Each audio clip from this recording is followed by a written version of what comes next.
Saya sebagai seorang pengikut Kristus menantang Mbak Yu ini untuk kita buktikan ramalanmu yang betul atau Tuhan Yesus saya yang lebih hebat. Dan saya pastikan di dalam nama Yesus ramalannya dibatalkan. Dan saya pastikan di dalam nama Yesus ini tidak akan terjadi. Dan saya pastikan Tuhan Yesus saya adalah Allah yang luar biasa akan menjaga bangsa ini.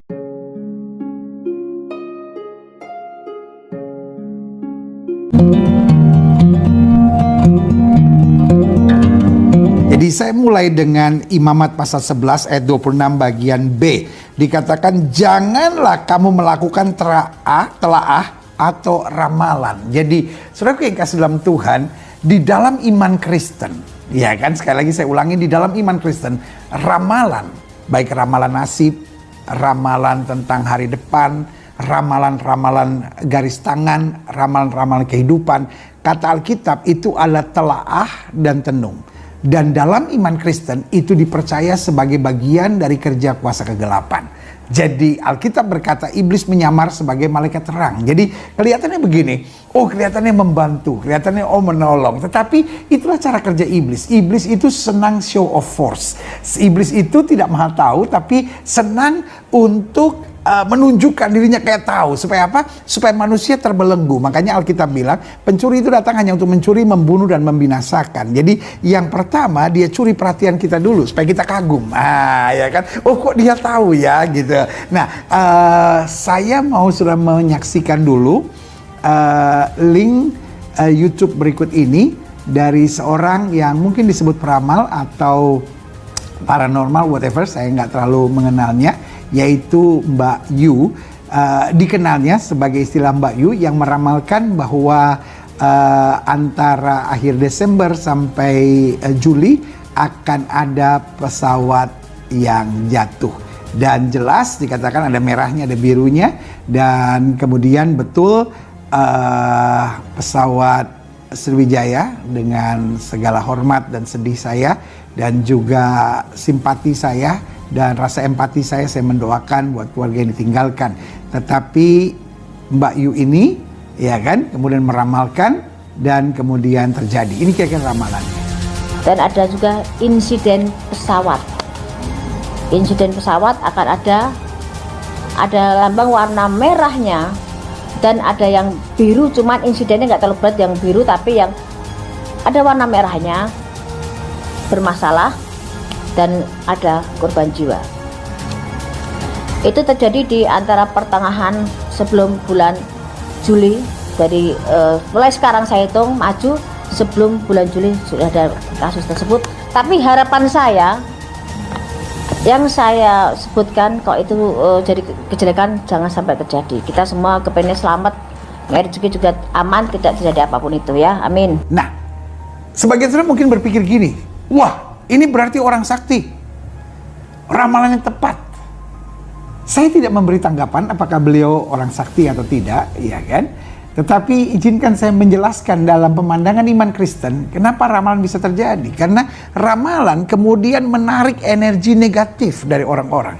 Karena iblis senang dengan kehancuran, kecelakaan, dan kematian. Karena iblis senang meminta darah, gitu ya kan. Dan kutuk darah ini, ya kan, itu yang dibutuhkan oleh iblis. Nah, cara kerjanya dia menyerap energi negatif dari orang untuk mempercayai ini akan terjadi, ini akan terjadi, ini akan terjadi, dan kemudian akan terjadi. Dan setelah itu akan menciptakan hal-hal lain. Nah, kemudian ada juga ramalan yang saya juga nggak tahu apakah ini sebelum atau sesudahnya, yaitu tentang akan adanya penjarahan, kerusuhan, dan juga pergantian kepemimpinan nasional. Ini dia. Konflik dan kejahatan ataupun hal yang menyangkut penjarahan akan ada di 2021. Penjarahan besar, ada politik memanas, dan ada bahasa-bahasa yang mungkin sebenarnya secara politiknya mungkin pergantian presiden. Sudah mulai ada tanda-tandanya, dan mulai dari daerah, dari mulai ke atas sudah mulai memanas semuanya. Memang akan ada pergantian, tapi dimulai dengan adanya penjarahan, keributan, hal yang sudah diupayakan pemerintah untuk meredam semuanya memang bisa, tapi tidak bisa maksimal dengan banyaknya pro dan kontra pemerintahan sekarang. Iya, Saya tidak menanggapi yang pertama, tapi kalau ditanyakan bagaimana pandangan iman Kristen, sederhana. Orang-orang ini akhirnya menyerap, atau pandangan-pandangan ini menyerap energi-energi negatif dari orang, sehingga akhirnya apa yang dikatakan, kan Alkitab bilang, apa yang kau takutkan, apa yang kau pikirkan, itu yang menimpa engkau. Jadi ketika manusia terserap energi negatifnya untuk mempercayai, untuk meyakini, dan itu terjadi. Nah, hal yang sama yang mau dibuat dengan ramalan ini, dan untuk ini saya katakan ini ramalan berbahaya. Dan saya sebagai hamba Tuhan, saya sebagai seorang pendeta, saya sebagai seorang pengikut Kristus menantang Mbak Yu ini untuk kita buktikan ramalanmu yang betul atau Tuhan Yesus saya yang lebih hebat. Dan saya pastikan di dalam nama Yesus ramalan ini dibatalkan. Dan saya pastikan di dalam nama Yesus ini tidak akan terjadi. Dan saya pastikan Tuhan Yesus saya adalah Allah yang luar biasa akan menjaga bangsa ini.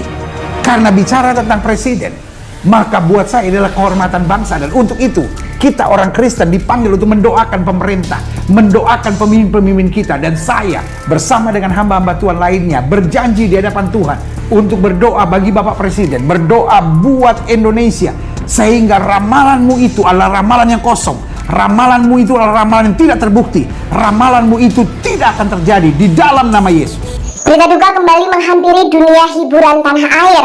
Adapun paranormal Mbak Yu meninggal dunia pada Kamis 1 Juli 2021. Kabar tersebut dibenarkan oleh salah satu tim yang mengelola kanal YouTube Mbak Yu bernama Adi.